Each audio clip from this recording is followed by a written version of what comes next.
நம்முடைய ஆசா ஞானசம்பந்தம் ஐயா அவர்கள் அவருக்கு பக்கத்திலே பிள்ளை மாதிரி இருந்து கிரியைகளை செய்கிறார்கள். அப்பொழுது தந்தை பெரியார் அங்கே வருகிறார். எல்லோரும் திருவாசகம் பாடுங்கள், அவ்வளவு பேரும் திருவாசகம் பாடுங்கள். பாரோடு விண்ணாய் பரந்தயம் பரனே பத்து நான் மத்திலேன் கண்டாய் சீரோடு பொலிவாய் சிவபுரத்தரசே திருப்பெருந்துறை உரை சிவனே ஆரோடு நோகேன் ஆர்க்கெடுத்துரைக்கேன் ஆண்ட நீ அருளிலையானால் வார்கடல் உலகில் வாழ்கிலேன் கண்டாய் வருக எந்தருள் புரியாயே. எல்லாரும் திருவாசகம் பாடி திருவிக்காவை தூக்கிக் கொண்டு போனார்கள்.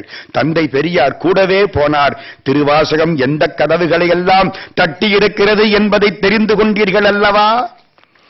நம்முடைய ஐயா சொன்ன மாதிரி உலகம் முழுவதும் பரவி இருக்கக்கூடிய ஒரு நூல் திருவாசகம். தாய்லாந்திலே ராஜகுருவாய் இருப்பவர்கள் திருவம்பாவை பாடுவார்கள். திருவம்பாவை பாடித்தான் அரசருக்கு மணிமுடி சூட்டுவார்கள்.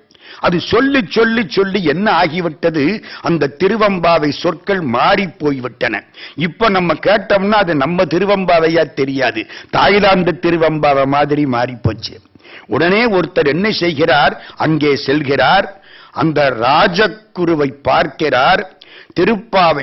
திருவம்பாவை திருப்பள்ளி எழுச்சி அது எல்லாத்தையும் ஒளிபெயர்ப்பு ஒழுங்காக செய்கிறார்.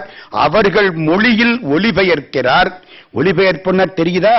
நம்ம பையன் இன்னைக்கு நமக்கு இது அனுப்புறான் பாருங்க, SMS. நான் NAN போடுறேன், உனக்குன்னா UNA KKUன்னு போடுறேன். உங்களுக்கு படிச்சு பார்க்கிற போது தமிழ் ஒழுங்கா வந்துடும். இப்படி ஒளிபெயர்ப்பு செய்து அவர் கைகளில் கொடுக்கிறார். ராஜகுரு வாங்கிக் கொள்கிறார். அந்த பெரியவருக்கு பெயர்தான் நம்முடைய மரவன் புலவு சச்சிதானந்தம் அவர்கள். இங்க வந்திருக்கிறார் அந்த புண்ணியவன். திருவம்பாவை திருப்பள்ளி எழுச்சி எங்க? மொரீஷியஸ், தென்னாப்பிரிக்கா, வியட்நாம், கம்போடியா, சிங்கப்பூர், மலேசியா, இவ்வளவு ஊர்லையும் நம்முடைய திருவம்பாவை திருவாசகம் பரவிக் கொண்டிருக்கிறது. தர்மபுர ஆதீனத்து மகா சன்னிதானத்தின் முயற்சியால் நம்முடைய சச்சிதானந்தம் ஐயா அவர்களின் தலைமையில் ஆங்கிலத்தில் மொழிபெயர்ப்பு, வடமொழியில் மொழிபெயர்ப்பு, தெலுங்கில் மொழிபெயர்ப்பு, கன்னடத்தில், மலையாளத்தில், சிங்களத்தில், இந்தியில் இதெல்லாம் திருவாசகம் மொழிபெயர்க்கப்பட்டு விட்டது. பல நூற்கள் வெளிவந்து விட்டன. சில நூற்கள் உங்களை போன்ற வள்ளல்களுக்காக காத்திருக்கின்றன. திருவம்பாவையை மட்டும் மியான்மார் மக்கள், பர்மிய மக்கள் மொழிபெயர்த்து அங்கே எல்லா ஏற்பாடுகளும் செய்து படித்துக் கொண்டிருக்கிறார்கள். திருவாசகம் அவ்வளவுக்கு பரவிவிட்டது. இப்பொழுது உலக மக்கள் எல்லாம் இந்த திருவாசக உரையை கேட்க வேண்டும் என்று நல்ல ஏற்பாட்டை காந்தி அவர்கள் செய்திருக்கிறார்கள். என் தலைப்புக்குள் நான் மிக வேகமாக போகிறேன். குதிரையும் மதுரையும். இந்த குதிரைக்கு என்ன சிறப்பு, மதுரைக்கு என்ன சிறப்பு? சிவபெருமான் இயல்பாக இடப வாகனத்தில் வரக்கூடிய பெருமான். ஏன்? திருமால் இடபமாய் தாங்கினாராம். அதனால் பெருமான் இடப வாகனம், ரிஷப வாகனத்தில் வருவார். இந்த குதிரை ரொம்ப நாள் தவங்கிடந்தது. பெருமானே, எனக்கு ஒரு மதிப்பு மரியாதை கொடுக்க கூடாதா? சிவபெருமான் பார்த்தார். கவலைப்படாதே, நான் 2 நேரத்தில் உனக்கு அருள் புரிகிறேன். குதிரை எப்போன்னு கேட்டது. ஒரு முறை நான் உன் மீது வருகிறேன், 2வது முறை என் அடியவன் ஒருவனை உன் மீது வரச் செய்து கைலாசத்துக்கு அழைத்துக் கொள்ளுகிறேன். குதிரைக்கு ரொம்ப சந்தோஷம். ஒரு முறை நான் உன் மீது வருகிறேன். முத ரிஷப வாகனத்திலே வந்த பெருமானை குதிரை வாகனத்திலே வரச் செய்த பெருமை பாண்டிய நாட்டுக்கும் மாணிக்க வாசகருக்கும் பாண்டிய மன்னனுக்கும் தான் உண்டு. ஆமா, குதிரை வாகனம் அங்கதானே, குதிரையிலே வந்தவர் அவர். சேரமான் பெருமாள் நாயனார் குதிரையின் காதுகளில் அஞ்செழுத்து மந்திரம் சொல்ல குதிரை கைலாசத்துக்கு போனுச்சான். 4 கால் பிராணி கைலாசத்துக்கு போன வரலாறு அங்க மட்டும்தான் உண்டு. குதிரை. மதுரை. மதுரைக்கு என்ன சிறப்பு? உடம்பிலே 8 புள்ளிகள். மூலாதாரம், சுவாதிஷ்டானம், மணிபூரகம், அநாகதம், விசுத்தி, ஆக்ஞை, பிரமரந்திரம், அதுக்கும் மேலே துவாதசாந்தம். மூலாதாரங்கிறது மலம் போற பாதைக்கு 1/2 இன்ச்சு மேலே, ஜலம் போற பாதைக்கு 1/2 இன்ச்சு கீழே. அந்த இடத்துல ஒரு பாம்பு மாதிரி ஒரு அக்னி இந்த இடத்துல இப்படி மூடி நிற்கும். மூலாதாரத்தின் 3 கனல். பிராணாயாமத்தினாலே அது ஒரு குத்து குத்தினா அந்த அக்னி மேல கிளம்பும். எங்கே இருந்து? முதுகுத்தண்டிலிருந்து கிளம்பும். முதல் இடம் மூலாதாரம், இரண்டாவது இடம் ஜலம் போற பாதைக்கு நேர் பின்னால முதுகுத்தண்டில் உள்ள புள்ளி சுவாதிஷ்டானம். அதுவும் தாண்டி மேல வந்தா கொப்பூலுக்கு நேர முதுகுத்தண்டிலே உள்ள புள்ளி மணிபூரகம்.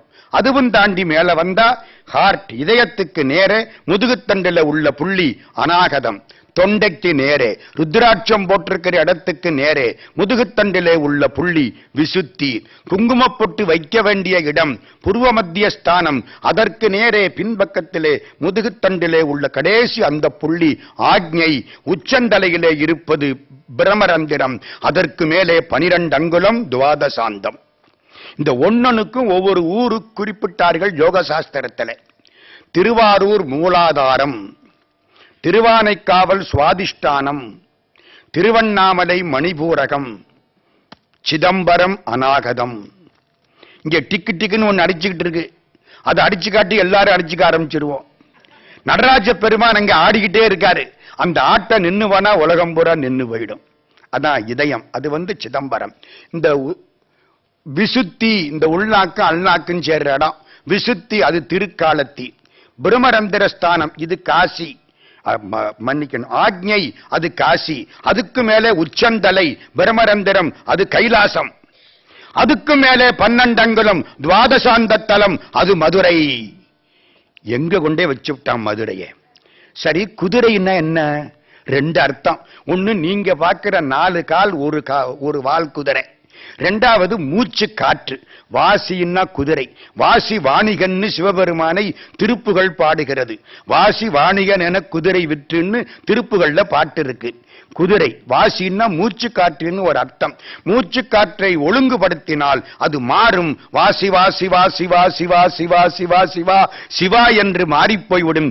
மூச்சு காற்றினாலே பிராணாயாமத்தினாலே அழுத்தினால் இந்த குதிரை மூச்சு காற்றினாலே மேல மதுரைக்கு போயிடலாம். மதுரை எங்க இருக்கு?